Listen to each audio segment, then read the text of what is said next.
स्वागत है आप सबका और उम्मीद करते हैं कि आप लोग सभी ठीक होंगे। तो आज हम लोग सॉल्व करने वाले हैं आपका ज्योमेट्रिक प्रोग्रेशन है क्वेश्चन नंबर 6 से। और ये उम्मीद करके चलते हैं कि आपको क्वेश्चन नंबर 5 तक कोई डाउट नहीं होगा। क्वेश्चन नंबर 6 है आपके स्क्रीन के सामने, ज्योमेट्रिक प्रोग्रेशन का क्वेश्चन नंबर 6 है ये कि find 3 terms in GP such that their product is 64 and their sum is 21।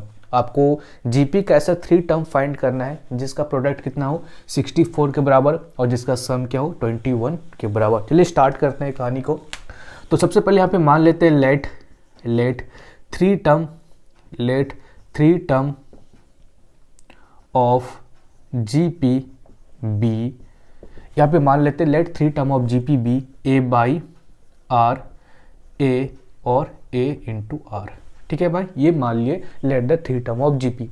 अब कोई बोलेगा भाई हम ए कॉमा ए आर और ए स्क्वायर मानेंगे, कोई दिक्कत नहीं। लेकिन भाई इसको सॉल्व करने में आपको हालत ख़राब हो जाएगा, इसमें कैलकुलेशन बहुत लंबा चले जाएगा। इसलिए मैं आपको रेकमेंड करूंगा जब भी आपको 3 टर्म बोले जीपी में लेने के लिए तो आपको यही लेना है। ठीक है, इससे क्या होगा आपका कैलकुलेशन ईजी हो जाएगा। ठीक है, बाकी बात कोई दिक्कत नहीं है, आप कोई भी नंबर चूज कर सकते हो, लेकिन भाई कैलकुलेशन बहुत लेंदी हो जाएगा। ठीक है, अब देखो, अब यहाँ पे अकॉर्डिंग टू द क्वेश्चन चलेंगे तो यहाँ पे बोल रहा है कि find 3 term of in GP such that their product is 64। इसका मतलब ये तीनों का क्या होगा, तीनों टर्म को मल्टीप्लाई करेंगे तो किसके बराबर होना चाहिए 64 के बराबर। तो a by r into a into r. ठीक है, a by r into a into r किसके बराबर होना चाहिए 64 के बराबर। ठीक है, यहाँ से आपका आर गया, बचा कितना ए का क्यूब इक्वल टू 64। और आपको पता है 4 का क्यूब कितना होता है 64 के बराबर। तो ए का क्यूब इज इक्वल टू 4 का क्यूब इक्वल टू 64 के बराबर। दोनों का पावर इक्वल है, इस केस में क्या होता है बेस भी इक्वल होगा। तो ए इक्वल टू 4 आ गया। यहाँ से कितना ईजी आ गया, हम लोग को इजिली तरीके से आ गया ए इक्वल टू 4। अब यहाँ पे क्या फाइंड करना है आपको, आर फाइंड करना है। तो देखो दूसरा टर्म आपको क्या बोल रहा है, आपको बोल रहा है कि and their product is 64 and their sum is 21। तीनों टर्म का सम करोगे तो किसके बराबर होगा 21 के बराबर। तो next no a by r plus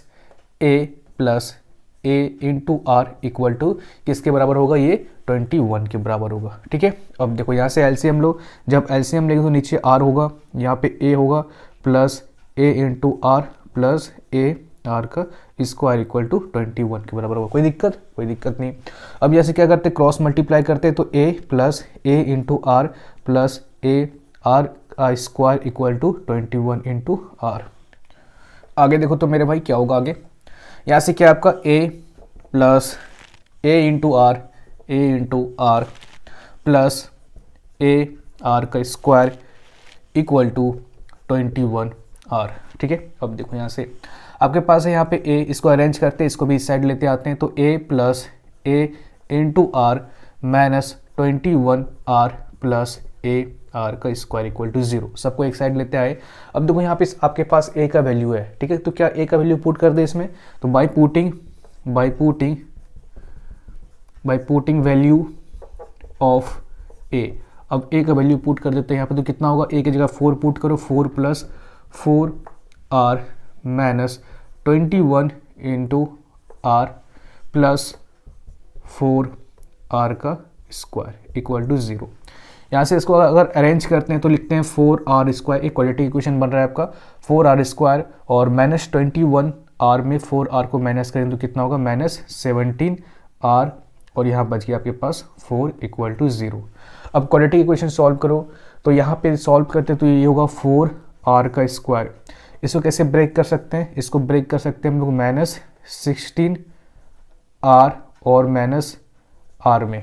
ठीक है, माइनस 16 आर और minus r plus 4 equal to 0। कैसे, जिसको समझ में नहीं आया ये देखो, आपको पता होना चाहिए कि इसको हम लोग को ऐसा ब्रेक करना है कि जिससे मल्टीप्लाई अगर करें वो दोनों का तो इसके प्रोडक्ट के बराबर आना चाहिए, मतलब ए इंटू सी के बराबर आना चाहिए।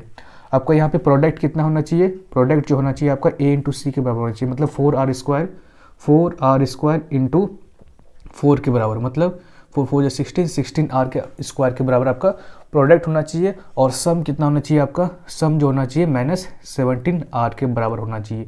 ये दोनों कंडीशन अगर सेटिस्फाई करता है तो हम उसको क्या कर सकते हैं, ट्रू मान सकते हैं कि वो सही है।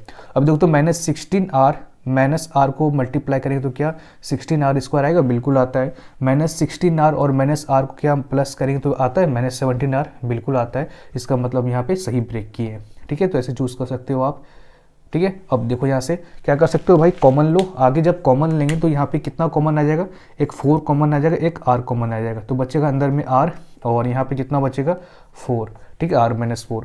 अब यहाँ भी माइनस कॉमन लो तो यहाँ बचेगा r-4 इक्वल टू 0। तो यहाँ से बच गया 4r, ठीक है, -1, माइनस का मतलब यह होता है -1, और यहाँ हो गया r-4 इक्वल टू 0।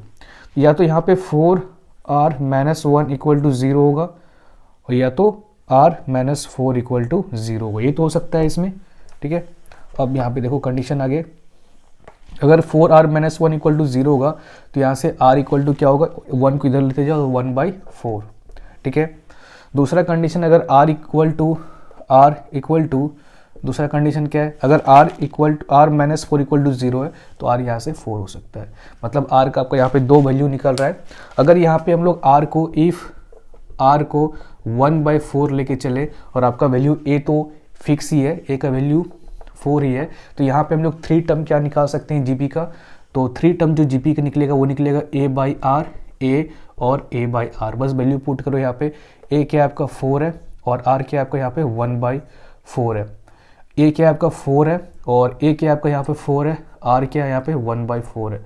सॉल्व करो इसको तो क्या होगा यहाँ पे 4 × 4 16, 4 और यहाँ पे क्या हो जाएगा आपका 1, ठीक है। मतलब यहाँ पे अगर हम लोग r को 1/4 लेके चले और a इक्वल टू 4 लेके चले तो आपका आंसर रहेगा 16, 4 और 1। लेकिन अगर इफ़ r इक्वल टू 4 लेके चले और a इक्वल टू 4 लेके चले, a तो दोनों में सेम होगा क्योंकि यहाँ पे कांस्टेंट है, तो इस समय जो आपका बनेगा 3 टर्म्स वो बनेगा a/r, a और a इंटू r। यहाँ पे वैल्यू पुट करो तो क्या होगा, a की जगह 4, r की जगह 4, a की जगह 4, a की जगह 4 और r की जगह भी 4, तो कितना होगा यहाँ पे 1, 4 और 16, ठीक है। ये बस उल्टा हो गया, तो यहाँ पे 2 आंसर आएगा आपका 16, 4, 1 और 1, 4, 6, दोनों आंसर सही है। जल्दी से नोट डाउन कर लीजिए, उसका देखते हैं next question. So question number 7 आपके स्क्रीन के सामने। क्वेश्चन नंबर 7 है find sum of 1 + 3 + 9 + ... up to 6 term. तो आपको यहाँ पे सम फाइंड करना है अप टू 6 टर्म तक।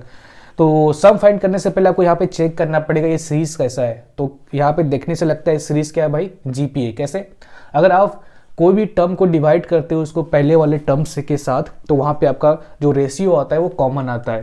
तो यहाँ पे अगर हम लोग देखेंगे फर्स्ट टर्म यहाँ पे क्या है भाई 1 है। कॉमन रेशियो यहाँ पे क्या है, कॉमन रेशियो कैसे निकालते हैं, कोई भी टर्म को डिवाइड कर दो इसके पहले वाले टर्म से। अगर यहाँ पे ले तो T2/T1 से आप डिवाइड कर सकते हो, मतलब सेकेंड टर्म को फर्स्ट टर्म से। तो T2/T1 इक्वल टू कितना होगा 3/1 विच इज इक्वल टू 3। तो यहाँ पे मेरा a आ गया 1, r आ गया 3।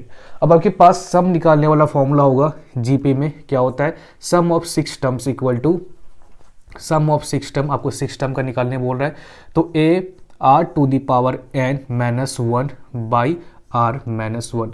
ये वाला फॉर्मूला कब यूज़ करते हैं, जब आपका r क्या हो ग्रेटर देन हो 1 से, ठीक है, तब हम लोग ये वाला फॉर्मूला यूज़ करते हैं। अगर r आपका छोटा हो लेस देन 1 से, तो उस केस में क्या होता है 1 आपका इधर आ जाता है और r⁻n इधर आ जाता है, ठीक है। बस वही चेंज होता है, बाकी बात सब सेम होता है आपका। अब यहाँ पे देखो तो s sum of 6 terms equal to a क्या है आपका 1 है और r⁻n मतलब 3⁻n। n क्या आपका यहाँ पे टोटल 6 टर्म तक बोल रहा है, तो n यहाँ पे आपका क्या है 6 है, ठीक है। n यहाँ पे आपको बता रहा है कितना नंबर ऑफ टर्म्स है। तो 3⁻6 -1 बाई r-1, r क्या है 3 -1, तो 3⁻6 होता है 729, ठीक है। 729 -1 बाई 3 -1 2 हो गया, तो 729 -1 करेंगे तो 728 डिवाइड बाई 2, तो 2 3 जा 6, 2 6 जा 12, 2 4 जा 8, मतलब 364 इसका आंसर आ रहा है सम ऑफ 6 टर्म का। जल्दी से नोट डाउन कर लीजिए, इसको देखते हुए नेक्स्ट क्वेश्चन। क्वेश्चन नंबर 8 है आपके स्क्रीन के सामने। क्वेश्चन नंबर 8 है फाइंड 1 + 5 + 25 + अप टू 5 टर्म तक सम फाइंड करना है। अगर यहाँ पे गौर से देखें ना, तो यहाँ पे भी आपका कॉमन रेशियो जो है ना सेम आ रहा है, तो इसका मतलब ये क्या है सीरीज आपका जीपी है। तो यहाँ पे आपका जो फर्स्ट टर्म है भाई ये है 1 के बराबर, और कॉमन रेशियो कैसे निकालेंगे, बस कोई भी नंबर को इसके पहले वाले टर्म से डिवाइड कर दो, मतलब 5 बाई अगर 1 करते हैं तो यहाँ पे 5 आपका क्या होता है, कॉमन रेशियो आता है। ठीक है, अब यहाँ पे देखो n आपका यहाँ पे क्या है, कहाँ तक आपको सम फाइंड करने के लिए बोल रहा है, 5 टर्म्स तक, मतलब 5 टर्म तक भाई क्या करो, इसका सम फाइंड करो, तो यहाँ पे n क्या होगा, 5 हो जाएगा। अगर यहाँ पे सम वाला फॉर्मूला लगाए, sum of 5 term, sum of 5 term क्या होगा, a to the power r to the power n minus 1, a r to the power n minus 1 by r minus 1। ये वाला फॉर्मूला यूज क्यों किया यहाँ पे, क्योंकि जो आप r देख रहे हो ना ये ग्रेटर देन 1 है, r ग्रेटर देन 1 है, 5 बड़ा है 1 से, तो इसलिए यहाँ पे ये वाला फॉर्मूला यूज किया। तो sum of 5 terms, sum of 5 terms, ठीक है, सम ऑफ 5 टर्म्स, ठीक है, sum of 5 terms equal to a आपका यहाँ पे क्या है, वो है 1, और r to the power n मतलब 5 टू द पावर यहाँ पे क्या होगा n, वो हो जाएगा 5 माइनस 1 बाई r माइनस 1, मतलब r यहाँ पे कितना हो गया आपका 5, 5 माइनस 1, तो 1 5 टू द पावर 5 यहाँ पे कितना होगा, 5 का क्यूब 125 और 25, तो कितना हो जाएगा यहाँ पे, हो जाएगा 5 5 25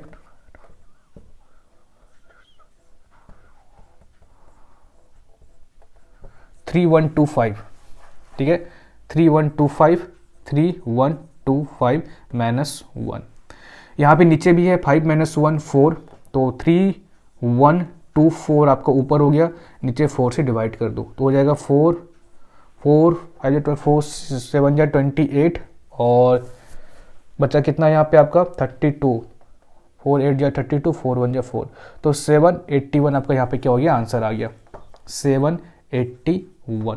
ठीक है, जल्दी से नोट डाउन कर लीजिए, उसको देखते हैं नेक्स्ट क्वेश्चन। भाई क्वेश्चन नंबर 16 है आपके स्क्रीन के सामने। क्वेश्चन क्या है, find sum of geometric series in which a equal to 1/64, r equal to 4 और nth term equal to 16। nth term तो दिया है लेकिन यहाँ पे n नहीं दिया है आपको। सबसे पहले आपको यहाँ पे n फाइंड करना पड़ेगा कि कहाँ तक हमको भाई सम करना है। तो इसके अकॉर्डिंग देखें तो आपके सामने a है कितना 1/64 और r कितना है वो है 4 और nth टर्म देखें तो वो कितना है आपका 16। तो यहाँ से मेरा काम होगा सबसे पहले n निकालना। तो आपके पास एक फॉर्मूला होगा nth टर्म वाला a r to the power n minus 1, a r to the power n minus 1। nth term का वैल्यू दिया है 16, a का वैल्यू है 1/64 और r का वैल्यू कितना है 4, इसके ऊपर है n माइनस 1, n ही निकालना है हमको। देखो तो यहाँ पे 16 इंटू 64 कर सकते हैं, इसको इधर क्रॉस मल्टीप्लाई करो, यहाँ पे होगा 4 to the power n minus 1। 16 जो होता है आपका 4 का स्क्वायर होता है, 4 का स्क्वायर, और 64 जो होता है 4 का क्यूब होता है, और यहाँ हो गया 4 n माइनस 1। अब देखो तो 4 और 4 और दोनों का बेस सेम है, इस केस में पावर क्या होता है ऐड हो जाता है, तो 3 + 2 5 हो गया, 4 to the power 5, 4 to the power 5 equal to 4 to the power n minus 1। दोनों का बेस इक्वल है तो इस समय पावर भी इक्वल होगा, therefore 5 equal to n minus 1। यहाँ पे n आपका क्या हो जाएगा, ये हो जाएगा 6 के बराबर। ठीक है, n यहाँ से कितना आ गया 6 के बराबर। इसका मतलब जो आपको यहाँ पे सम फाइंड करना है अप टू 6 टर्म तक आपको सम फाइंड करना है। फॉर्मूला क्या होता है सम का, Sn equal to a r to the power n minus 1 by r minus 1। कब, जब आपका r क्या हो ग्रेटर देन 1 हो। क्या r ग्रेटर देन 1 है, बिल्कुल r 4 है जो कि बड़ा है आपका क्या 1 से। तो sum of 6 terms equal to a आपका क्या है 1/64 है, 1/64 है, r to the power n minus 1, r आपका यहाँ पे क्या है 4 है, n क्या आपका यहाँ पे 6 है, माइनस 1 बाई r माइनस 1 मतलब 4 माइनस 1। अब यहाँ पे देखो तो sum of 6 term is equal to 1/64 और 4 टू द पावर 6 करोगे तो हो जाएगा आपका 4096 माइनस 1। ठीक है, अगर 4 टू द पावर 6 करोगे तो हो जाएगा 4096 माइनस 1। नीचे है आपका कितना 4 माइनस 1। ठीक है, अब यहाँ पे देखो तो sum of 6 term is equal to 4096 minus 1 कितना हो जाएगा आपका, ये हो जाएगा 4095। बाकी होता है आपका 64 नीचे आ जाएगा, 64 जब नीचे आएगा तो 4 माइनस 1 यहाँ पे 3 बच गया। ठीक है, समझ में तो आ रहा है। इसको सॉल्व करेंगे तो 3 और 4 095 कट जाएगा आपका, किससे कट जाएगा, 3 1 जा 3 और हो गया यहाँ पे 3 3 जा 9 3 6 जा 18 और फिर 3 5 जा 15, मतलब 1365/64 आपका आंसर आ गया। लेकिन अगर इसको मिक्स फ्रैक्शन में लिखना चाहते हो तो क्या करना पड़ेगा आपको, यहाँ पे थोड़ा डिवाइड करना पड़ेगा। 1365/64, 64 इंटू 2 करेंगे तो कितना होता है 128 के बराबर। तो 64 इंटू 2 आपका 128 के बराबर आ जाएगा। 16 में 8 माइनस करेंगे तो 8 हो जाएगा और यहाँ पे आ गया 2 2 0 और 1 1 0, ठीक है। यहाँ पे आ गया 5, तो 64 1 जा 64, 15 में 5 में 4 घटाओ 1, 8 में 6 घटाओ 2। तो इसको मिक्स फ्रैक्शन में आप लिख सकते हो, क्या हो जाएगा 64, बाकी बाद 21 और 21, ठीक है। ये रहा आपका आंसर, जल्दी से नोट डाउन कर लीजिए। उसका देखते हैं हम लोग नेक्स्ट क्वेश्चन।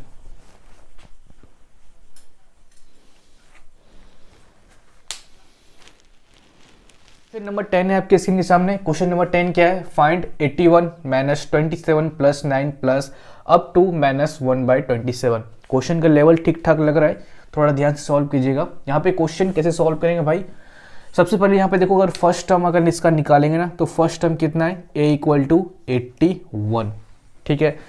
अगर इसका कॉमन रेशियो निकालने जाएंगे ना तो कितना कॉमन रेशियो निकलेगा, सेकेंड टर्म को फर्स्ट टर्म से पहले क्या करो, डिवाइड करो। तो -27/81, ठीक है। देखो 9 3 जा 27, 9 9 जा 81, 3 3 जा 9, तो -1/3 यहाँ पे कॉमन रेशियो आपका आ गया। अब यहाँ पे देखो हमको सम फाइंड करने के लिए बोल रहा है भाई, सारे का सम फाइंड करना है।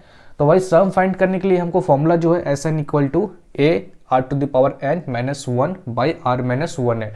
वहाँ पे हमको n का जरूरत पड़ेगा, मतलब किस टर्म तक सम निकालना है वो जरूरत पड़ेगा, लेकिन n तो इसमें दिया नहीं है, बस लास्ट टर्म आपको दिया हुआ है। तो एक काम करते हैं, यहाँ पे Tn वाला जो फॉर्मूला है, nth टर्म वाला फॉर्मूला AR⁻n-1, इसके हेल्प से हम लोग पहले n निकाल देते हैं, क्योंकि आपके पास Tn है जो कि लास्ट टर्म है आपका, ठीक है। लास्ट टर्म है आपका कितना है, लास्ट टर्म कितना दिया है, -1/27, ठीक है। अब यहाँ पे लास्ट टर्म जो है -1/27 है, इक्वल टू a कितना है, फर्स्ट टर्म आपका 81 है, और r⁻n-1, r कितना है आपका -1/3, से कंफ्यूजन मत होना, ये लास्ट टर्म है आपका -1/3, और यहाँ पे हो गया आपका n-1। अगर -1/27 को अगर लिखे तो क्या हम लोग -1/3 लिख सकते हैं, किसी कोई दिक्कत नहीं होना चाहिए। अब देखो यहाँ से अगर 81 को अगर लिखे तो क्या हम लोग यहाँ पे 3⁴ लिख सकते हैं, कोई दिक्कत नहीं। अब यहाँ पे देखो ये है तुम्हारा -1/3n-1, ठीक है। अब क्या करते हैं इसको, यहाँ पे जो आपका इसको इस साइड लेते आते हैं, तो यहाँ पे हो गया आपका -1/3, इसको जब इस साइड लाएंगे तो यहाँ पे क्या होगा 1/3⁴ इक्वल टू -1/3n-1, यही हो जाएगा। अब यहाँ पे देखो 1/3⁴ क्या लिख सकते हैं, 1/3⁴, ठीक है, 1/3⁴।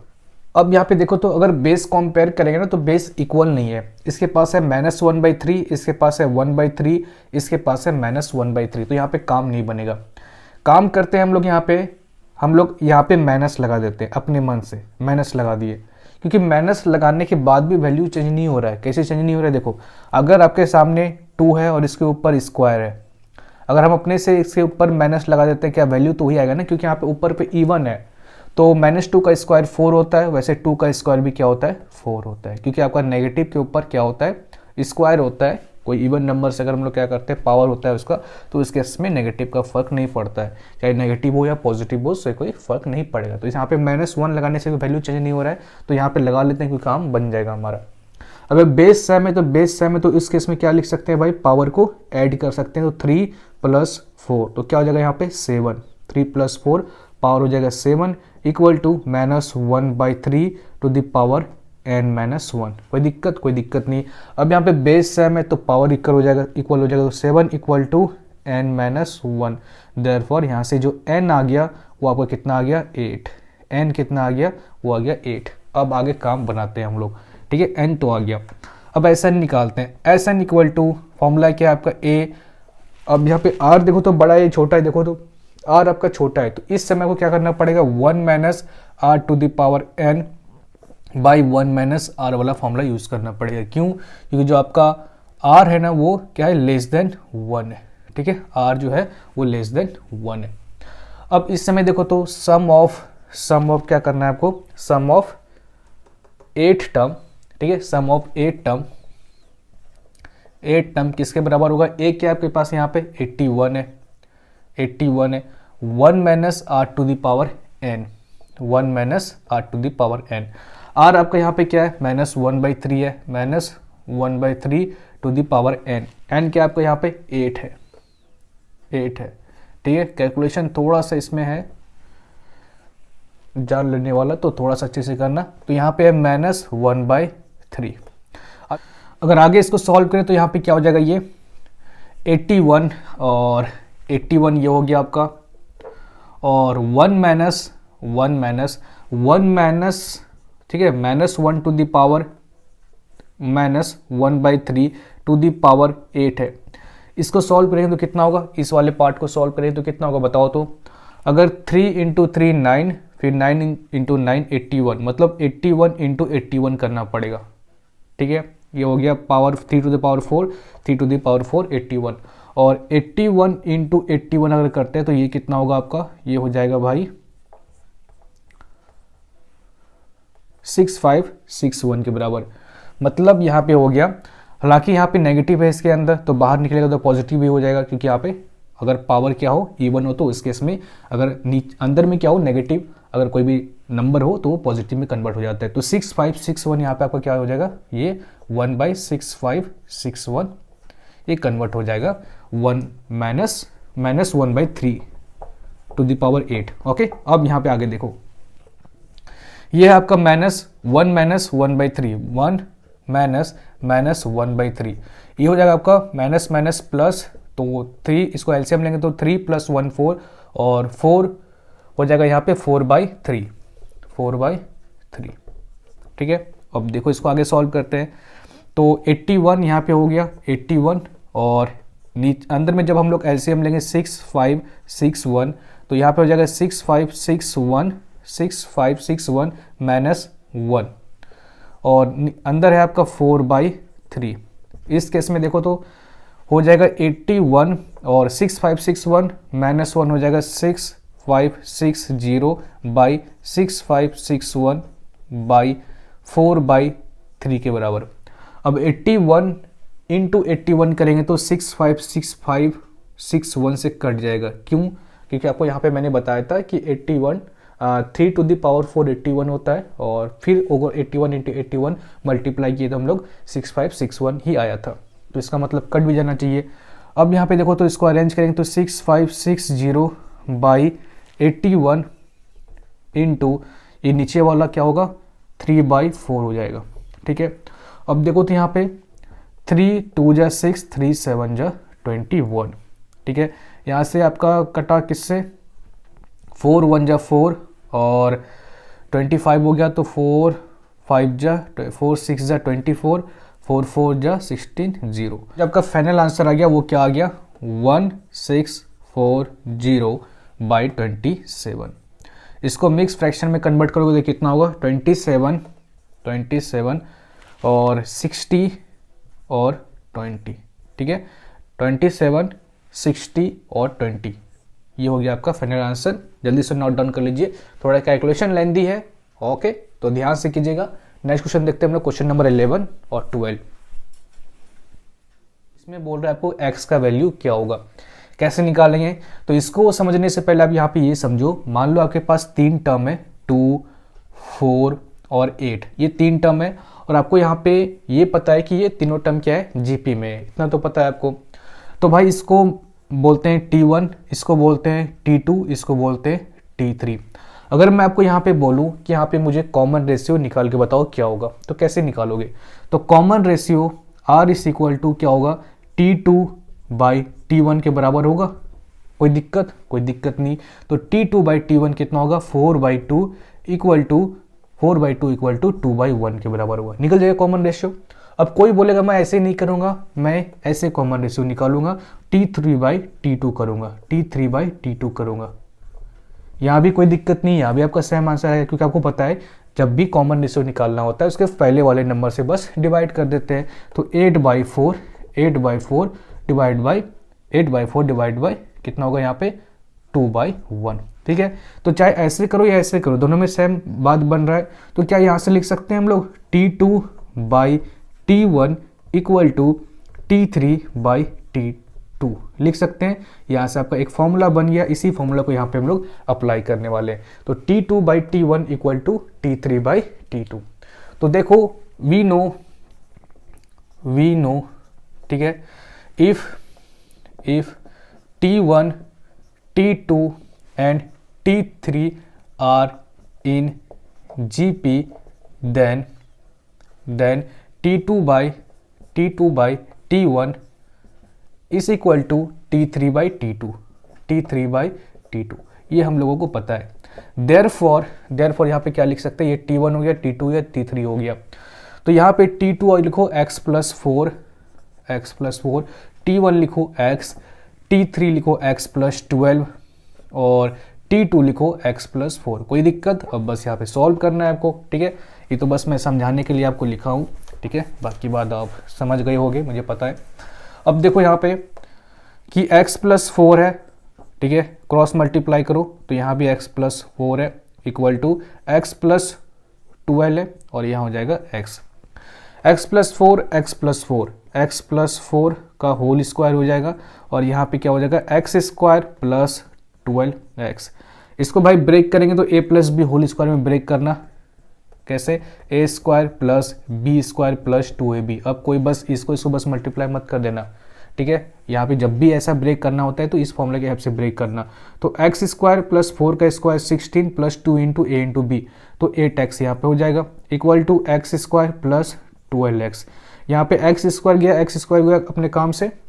अब यहाँ पे 8x और 12x बचा है, तो 16 = 12x - 8x, जो कि हो जाएगा आपका 4x के बराबर। यहाँ से x निकाले तो 16/4 विच इज इक्वल टू 4। तो आंसर कितना आ गया आपका, 4। ठीक है, x निकालना था आपको तो निकल लिया, जल्दी से नोट डाउन कर लीजिए। उसके बाद देखते हैं हम लोग नेक्स्ट क्वेश्चन।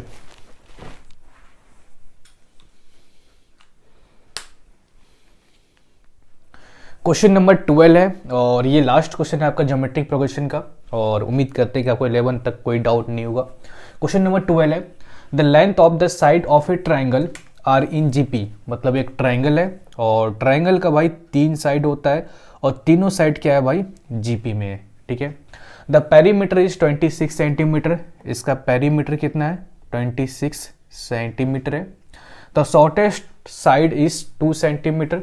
शॉर्टेस्ट जो साइड है वो कितना है भाई, 2 सेंटीमीटर का। Find length of other 2 side. तो अदर 2 साइड का क्या करना है भाई, लेंथ फाइंड करना है। अगर इस क्वेश्चन को गौर से देखो ना तो ऑलरेडी हम ये क्वेश्चन सॉल्व कर चुके हैं। अगर आपको यहाँ पे ध्यान से दिख रहा होगा ना, एक ट्राइंगल में 3 साइड होता है और तीनों साइड क्या है, यहाँ पे बोला है जीपी में है। तो जीपी में अगर आपको 3 साइड है या 3 टर्म अगर लेने के लिए बोले तो वहां पे हम लोग कौन सा लेते हैं, लेट द 3 साइड बी। आपको पता है कि जीपी में जब भी हम लोग 3 साइड लेते हैं या 3 टर्म जिसको बोलते हैं, वो क्या लेते हैं, a/r, a और a × r। क्यों लेते हैं वो मैंने आपको बताया था कि कैलकुलेशन इजी होता है। चाहे तो आप AR और AR² भी ले सकते हैं, लेकिन कैलकुलेशन वहाँ पे थोड़ा सा हार्ड हो जाएगा, जल्दी आंसर नहीं आएगा, तो बेटर है आप ऐसे लो। ठीक है, तो 3 साइड बोले या 3 टर्म बोले तो यहाँ भी वही करने का मतलब है, तो हम लोग यही लेके चलेंगे। ठीक है, अब देखो यहाँ पे अब बोला कि पेरीमीटर कितना है, 26 सेंटीमीटर के बराबर। ठीक है, पेरीमीटर का मतलब तीनों का सम ही तो होगा 26 सेंटीमीटर। पेरीमीटर का मतलब क्या होता है, sum of boundary. Therefore according to the question, perimeter of triangle, perimeter of triangle equal to 26 centimetre. तो अगर साइड को सम करें तो साइड आपका यही हो गया, तो a by r plus a into r equal to 26 centimetre आपका इक्वेशन 1 बन गया। ठीक है, नौ यहाँ पे शॉर्टेस्ट साइड का आपको क्या दिया भाई, लेंथ दिया है 2 सेंटीमीटर। इसमें शॉर्टेस्ट साइड कौन सा होगा, देखो तो इसमें भी ए है, इसमें भी ए है और इसमें भी ए है। इसमें ए के साथ कुछ ना कुछ मल्टीप्लाई हो रहा है, आर मल्टीप्लाई हो रहा है यहाँ पे। ठीक है, सारा तो पॉजिटिव भी होगा क्योंकि साइड आपका क्या होता है, पॉजिटिव में होता है, नेगेटिव होने का तो कोई चांस नहीं है। तो आर यहाँ पे क्या है, कुछ मल्टीप्लाई हो रहा है भाई, यहाँ पे कुछ डिवाइड हो रहा है ए के साथ, मतलब 100% यहाँ पे ये शॉर्टेस्ट साइड है। ठीक है, क्योंकि यहाँ पे ए है, यहाँ पे भी ए है, ए के साथ कुछ मल्टीप्लाई हो रहा है, इसका मतलब ये इससे बड़ा है और ये भी इससे बड़ा है क्योंकि यहाँ पे ए के साथ कुछ डिवाइड हो रहा है। तो इसका मतलब ए बाई आर यहाँ पे क्या आपका शॉर्टेस्ट साइड है। ठीक है, शॉर्टेस्ट साइड इक्वल टू क्या है यहाँ पे, ए बाई आर। कोई दिक्कत तो नहीं है समझने में, ए बाई आर यहाँ पे क्या है, शॉर्टेस्ट साइड है क्योंकि यहाँ पे ए के साथ कुछ ना कुछ डिवाइड हो रहा है। क्या नंबर डिवाइड हो रहा है वो हमको नहीं पता है, कुछ डिवाइड हो रहा है और कुछ भी डिवाइड होगा तो अदर से छोटा ही कर देगा इसको। अब कितना बोला यहाँ पे, 2 सेंटीमीटर के बराबर बोला है, देयरफॉर यहाँ से ए कितना निकल जाएगा, 2 आर के बराबर हो जाएगा, 2 आर के बराबर हो जाएगा। ये हो जाएगा आपका इक्वेशन 2।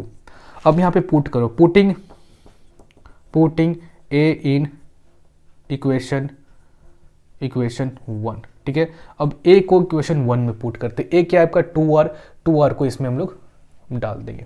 तो ए बाई आर, ए के जगह क्या पुट करो भाई, 2 आर बाई आर। ठीक है, प्लस ए के जगह क्या करो, 2 आर फिर प्लस ए इंटू ए क्या है आपका 2 आर फिर यहाँ पे आर है जो कि हो जाएगा आर का स्क्वायर इक्वल टू 26 के बराबर। ठीक है, अब यहाँ से अगर हम लोग कॉमन ले तो आर तो यहाँ पे गया, कट गया।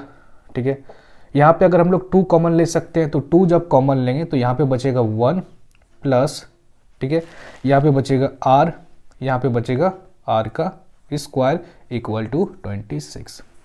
2 को जब इस साइड लाएंगे तो 26 हो जाएगा डिवाइड।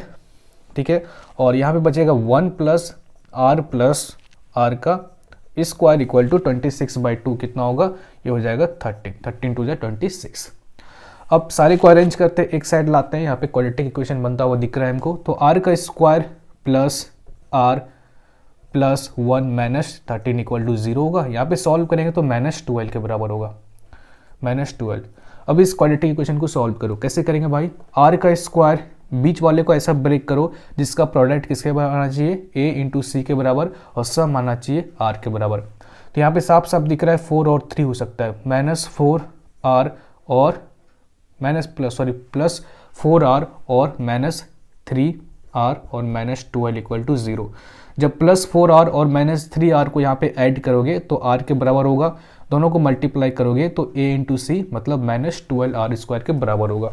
ठीक है, अब यहाँ पे कॉमन लो r जब कॉमन लेंगे तो बचेगा r प्लस 4, यहाँ पे जब कॉमन लेंगे तो बचेगा -3 और 3 प्लस 4, ठीक है, इक्वल टू 0।